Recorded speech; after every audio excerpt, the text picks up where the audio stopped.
Assalamualaikum warahmatullahi wabarakatuh. Apa kabar anak-anak sekalian? Ibu harap kalian dalam keadaan sehat semuanya.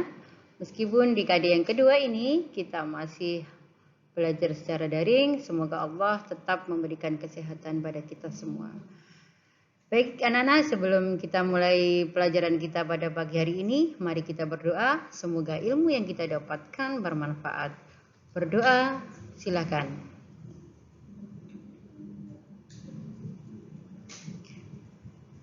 Berdoa selesai. Anak-anak, pada materi kali ini kita akan membahas tentang iman kepada kitab-kitab Allah.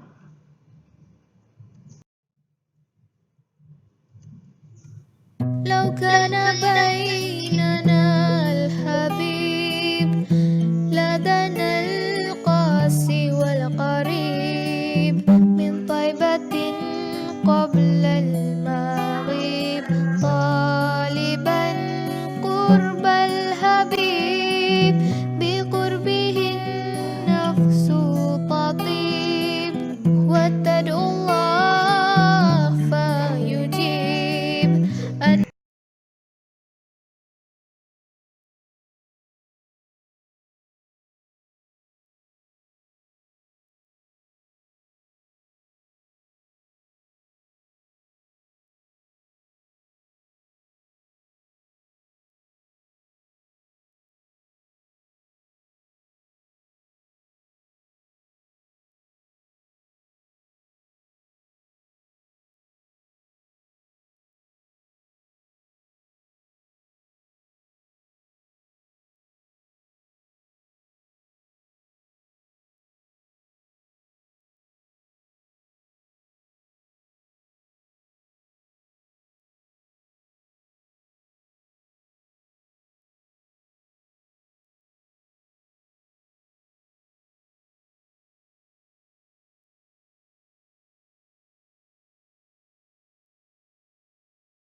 Sedangkan kompetensi dasar kita pada pagi hari ini adalah tentang menjelaskan pengertian iman kepada kitab-kitab Allah, menyebutkan nama-nama kitab Allah yang diturunkan kepada para rasul, menampilkan sikap mencintai Al-Quran sebagai kitab-kitab Allah.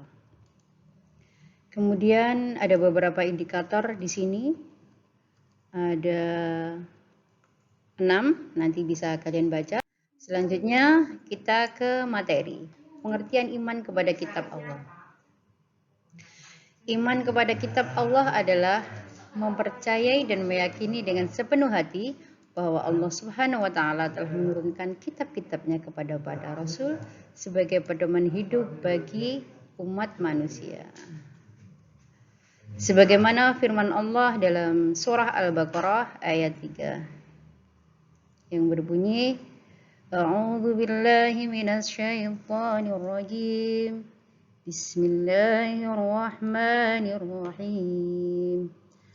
Alladzina yu'minuna bil ghaibi wa yuqimunas salata wa mimma razaqnahum yunfikun.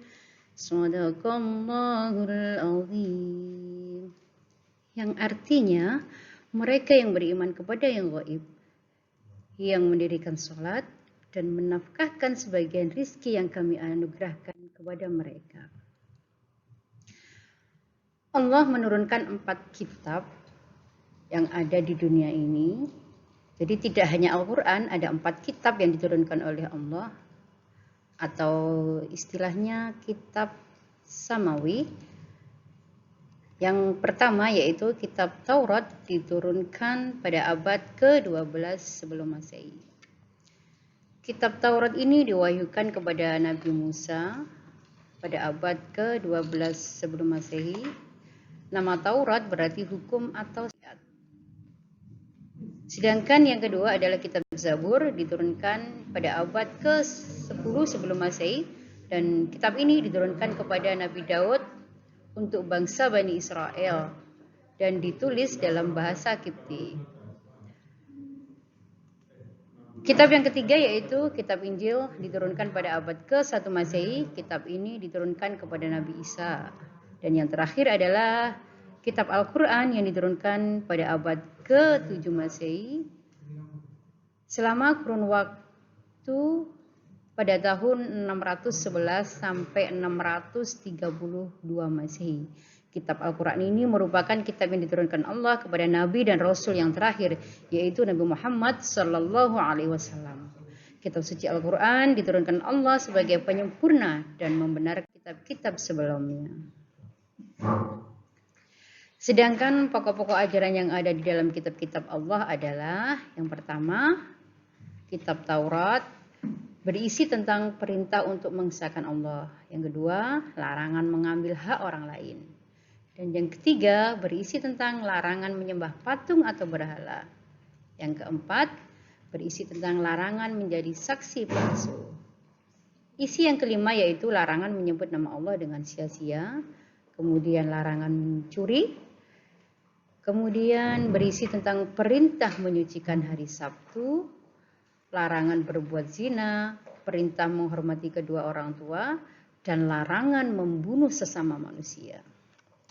Sedangkan pokok dari kitab Injil adalah perintah untuk kembali mengesahkan Allah, kemudian membenarkan keberadaan Taurat, dan menghapus beberapa hukum dalam kitab Taurat yang tidak lagi sesuai dengan perkembangan zaman.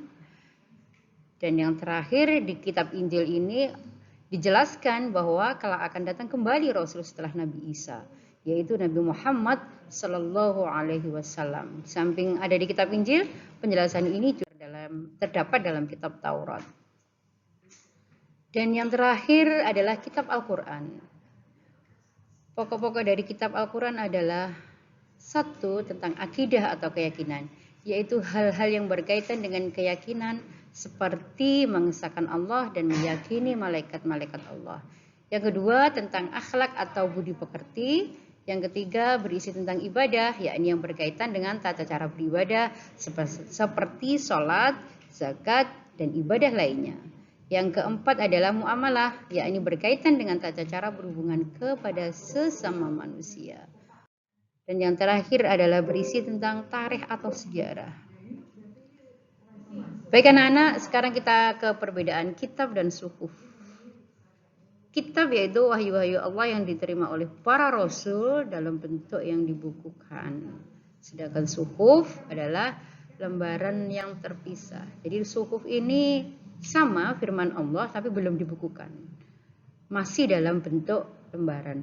Namun keduanya sama-sama berisi firman Allah yang diberikan kepada para nabi dan rasul.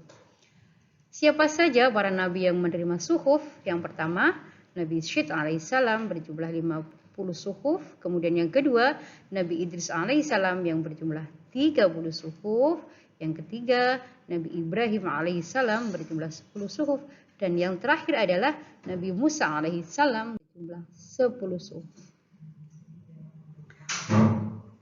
Dan kita ke pembahasan yang terakhir tentang fungsi beriman kepada kitab-kitab Allah.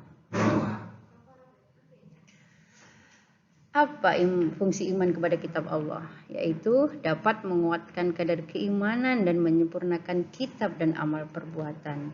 Karena keyakinan terhadap kitab-kitab suci itu dapat mendorong kemauan untuk mendalami akan segala apa yang terkandung di dalamnya.